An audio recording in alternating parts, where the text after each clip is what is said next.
So this magnificent lithograph from 1877 is looking southeast across a little town of Los Angeles, pretty much at the very first moment when it is connected to the larger world of America.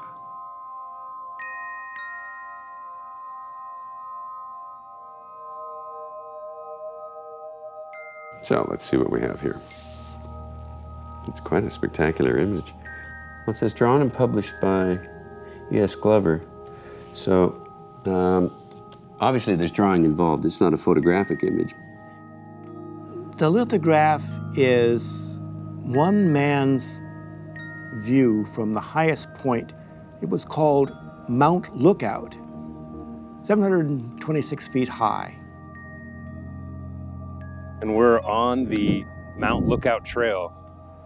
It was the main path where everyone would come up from the Pueblo, Sonora town, and walk up to Mount Lookout and get a view out to the ocean and over the whole city.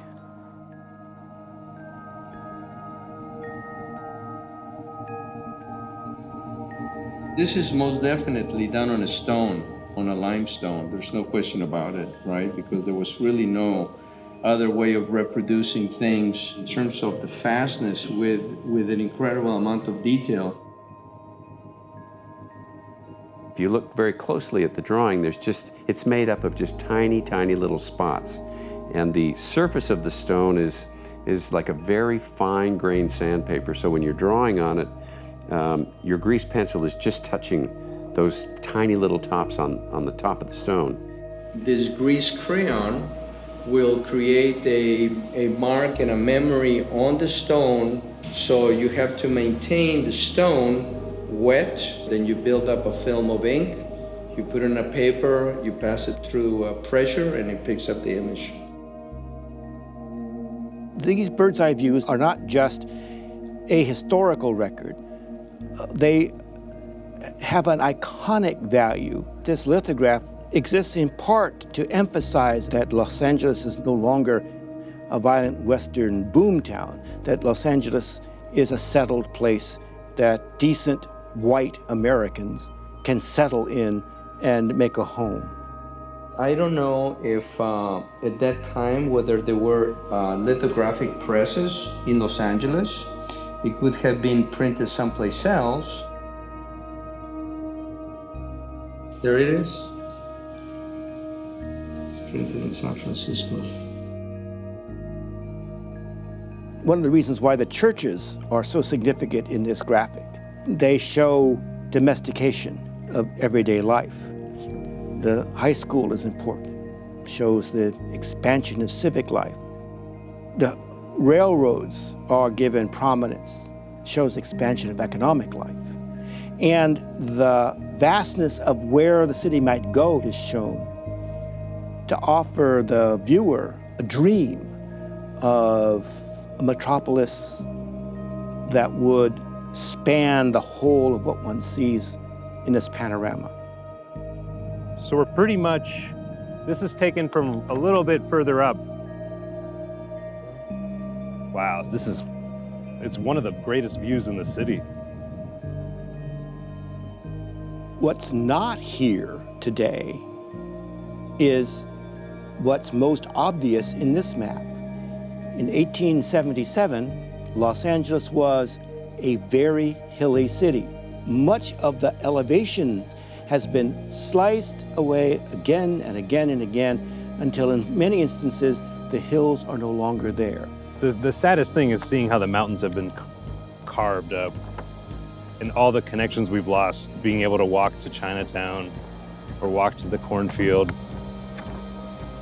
or just walk easier to downtown.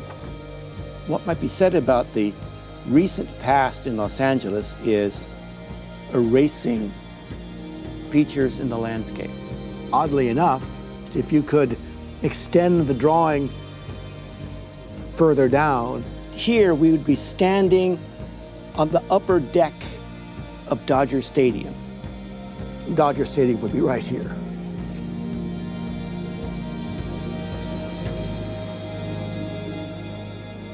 Most people come to the top of the park and look around and they take in the beautiful view of downtown and they assume it's always been like that.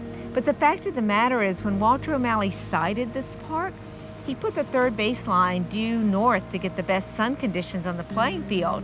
And the only thing on the skyline at downtown was City Hall. I'm sure they had no idea when the stadium was built in 1962 that suddenly in 2015 it would be the third oldest ballpark in the major leagues and just become an iconic part of the city.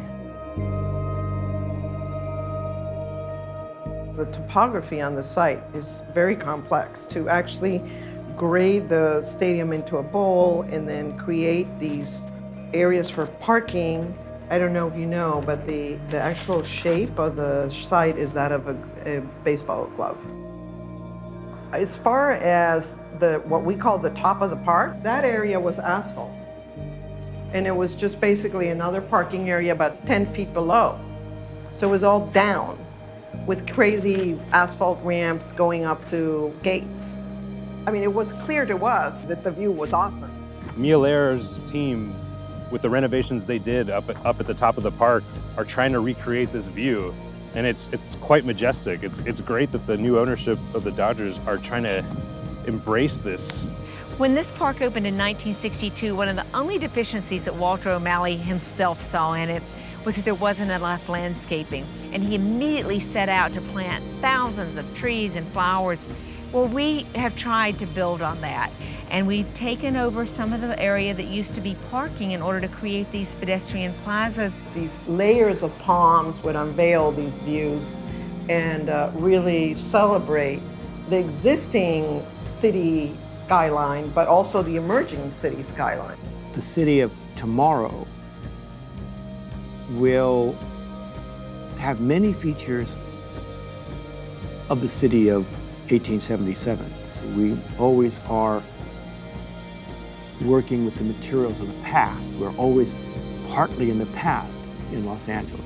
So reclaiming that top, people could have that amazing view of the city and really, for the first time, really be able to pause and enjoy. Placeless locales become places through memory, the persistence of lives lived in that place. So Los Angeles to me is not an empty void. It's not a historyless place. It's not a placeless place. Los Angeles is crowded with history.